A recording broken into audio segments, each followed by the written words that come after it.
Nextcloud versus OwnCloud. Which one is better for you? Hello everyone and welcome back. Are you looking for the perfect self-hosted cloud platform but can't decide between Nextcloud and OwnCloud? Well, then this video is for you. Both are open source, both promise privacy and control over your data, but which one is actually the best choice for you? Today, we're going to be breaking down the differences, pros, cons, and the real-world use cases of Nextcloud and OwnCloud. So by the end of this video, you'll know exactly which one you want to pick. Starting off with the history of OwnCloud, it was founded in 2010 as one of the starting open source alternatives to services like Dropbox and Google Drive, and it quickly gained popularity in business institutions that wanted data sovereignty. Then in 2016, a split happened and a group of core developers left OwnCloud and they created Nextcloud, which is essentially a fork version of OwnCloud. Since then, both of the projects have evolved in slightly different directions. Think of them like siblings. They share the same DNA, but they've grown up with different personalities. Now, we're going to talk about the similarities first because those are something that a lot of people just loop them in together. They're like, hey, I'm just storing data. It's the same to me, but it is slightly different. The features are slightly different on both of these. So when it comes to the similarities, first off, you can host your own data on your cloud server. You can sync files across devices. You can access data from mobile and desktop apps, and you can share files securely and integrate with external storage like S3 or Google Drive. So if these are your needs, then both of the platforms will do the job for you. This is basic file storage and syncing, and both of them do this pretty well. Now let's talk about the differences. So starting off with the ecosystem and features, Nextcloud has gone way beyond file sync and is more of a collaborative platform. You get built-in tools like Nextcloud Talk for video calls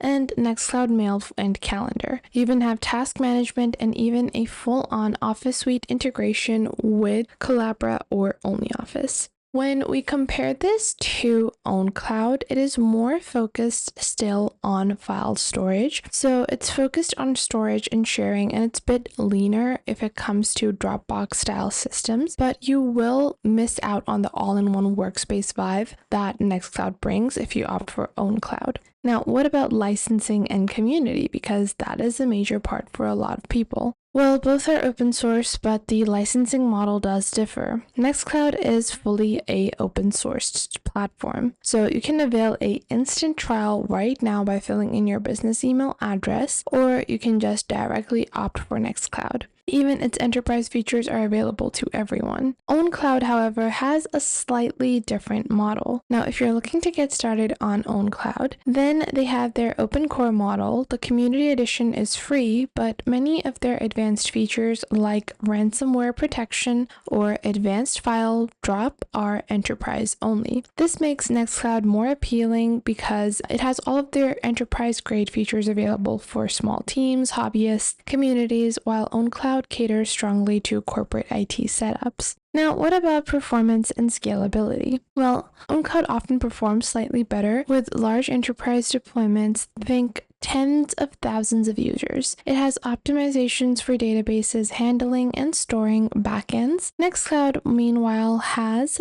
flexibility and diverse features. For mid to small business setups or even a few thousand users, it runs just fine. If you're a giant corp, okay, with strict SLAs, then Nextcloud might not be the best option for you, and you should opt for OwnCloud because you can see they have specific industry use cases as well, and the compliance level is just a bit better when it comes to OwnCloud. Now, the next feature we're going to be comparing is development and updates. So in this particular category, I personally do prefer using Nextcloud because when it comes to faster release cycles, they are pushing out new features and apps every few months, whereas OwnCloud does take a more conservative approach, focusing on stability and enterprise-grade reliability. So if you want the latest features very quickly, then Nextcloud is the option for you, but if you want a rock-solid system that changes very frequently, but it has some really solid changes, then OwnCloud is better. better. Now, which one fits you better? Well, for individuals and small teams, then if you're an individual or a small team, Nextcloud is the winner. You get calendars, chat, Office documents, file syncing all in one place without paying for enterprise add-ons. For enterprises and governments, whether you're in the public sector, manufacturing, legal and law, automotive, education, defense, chemical, whatever it might be,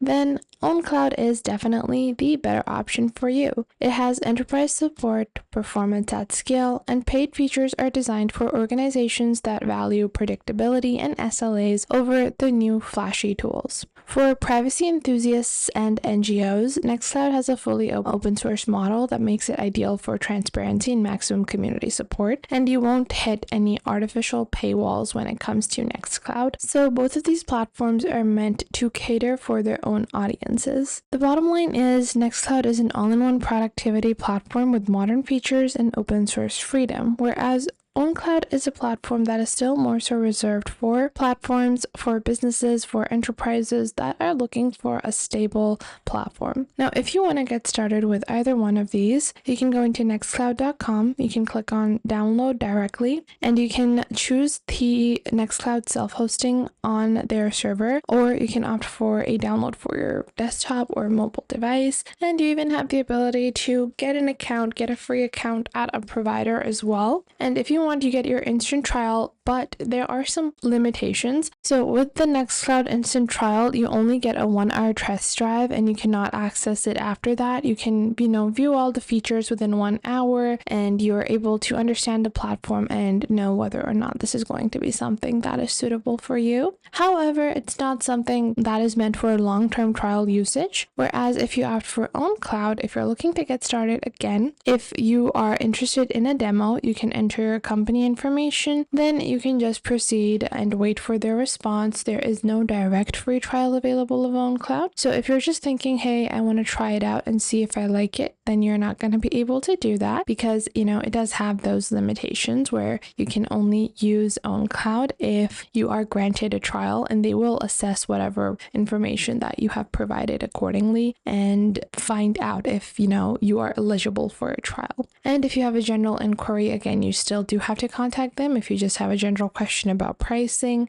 and whatnot. So just like so, you can get started with either one of these. Both are amazing platforms, and either way, you're choosing an open source data sovereignty over a big tech lock-in, and that's already a huge win. So do let me know in the comments down below if you're team Nextcloud or team OwnCloud. So that was it for today. I hope you guys found this video helpful. If you found them helpful, make sure to share them with someone you might think that may need these. Share them with your friends, with your family, with your cousins, and share them with any business partners that you might have. And it might help you guys a lot to know all of these techniques and to follow along. So that was it for today. Make sure to leave a like and subscribe to the YouTube channel, and I will catch you guys in the next video.